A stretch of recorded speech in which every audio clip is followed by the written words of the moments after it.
Cuma ada 3 polisi jujur di Indonesia, patung polisi, polisi tidur, dan Jenderal Hugeng. Pernah dengar quotes dari mendiang Gus Dur itu? Kedengarannya kayak candaan ya, tapi faktanya itu adalah sebuah realita betapa langkanya integritas di level tertinggi. Hari ini kita bakal bedah studi kasus dari salah satu figur paling ikonik di sejarah birokrasi Indonesia. Kenapa dia beda? Dan yang paling penting, gimana cara kita mengekstrak mindset Jenderal Hugeng dan mengubahnya jadi framework kerja kita sebagai ASN di zaman sekarang. Tapi sebelum kita melangkah lebih jauh lagi, Assalamualaikum warahmatullahi wabarakatuh. Perkenalkan, saya Rizky Saputra dari Angkatan 50. Di video kali ini, kita akan bahas tuntas implementasi core value ASN berakhlak dengan Jenderal Hugeng sebagai tokoh utamanya. Banyak orang tahu Hugeng itu jujur, tapi seberapa jujur? Gini logikanya. Bayangin Anda diangkat jadi pejabat negara, apa hal pertama yang Anda akan lakukan? Kalau Hugeng, hal pertama yang dilakukan saat ditugaskan di Medan adalah membuang semua perabotan mewah dari rumah dinasnya yang dikasih oleh para pejabat. Dia tahu betul, dia nggak mau ada konflik of interest, dia menolak fasilitas negara untuk urusan pribadi. Bahkan istri beliau sendiri harus nutup toko bunganya saat Hugeng jadi Kapolri. Biar nggak ada yang beli bunga cuma buat cari muka. Buat saya ini bukan sekedar cerita pahlawan zaman dulu, ini adalah benchmark atau standar emas. Kalau kita mau nerapin budaya berakhlak, kita harus punya mindset ekstrim seperti beliau.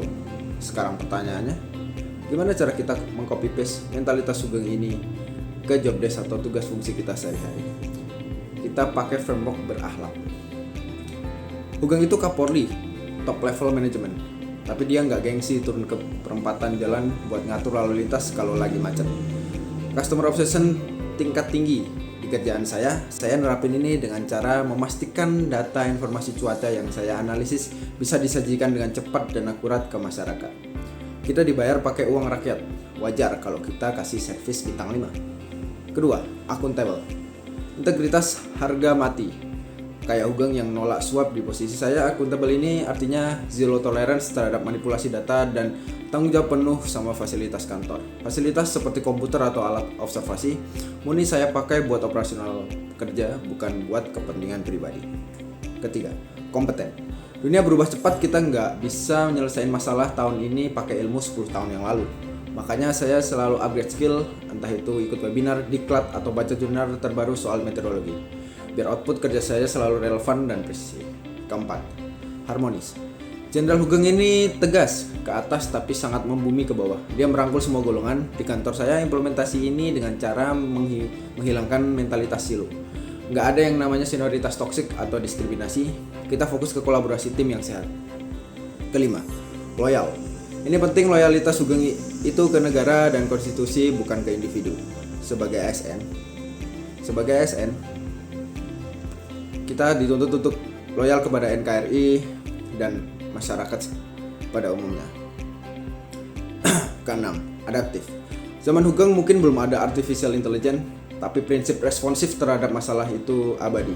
Hari ini adaptif artinya saya proaktif pakai teknologi baru. Kalau ada software atau sistem baru dari instansi yang bisa bikin kerjaan lebih efisien, saya akan jadi orang pertama yang pelajari itu.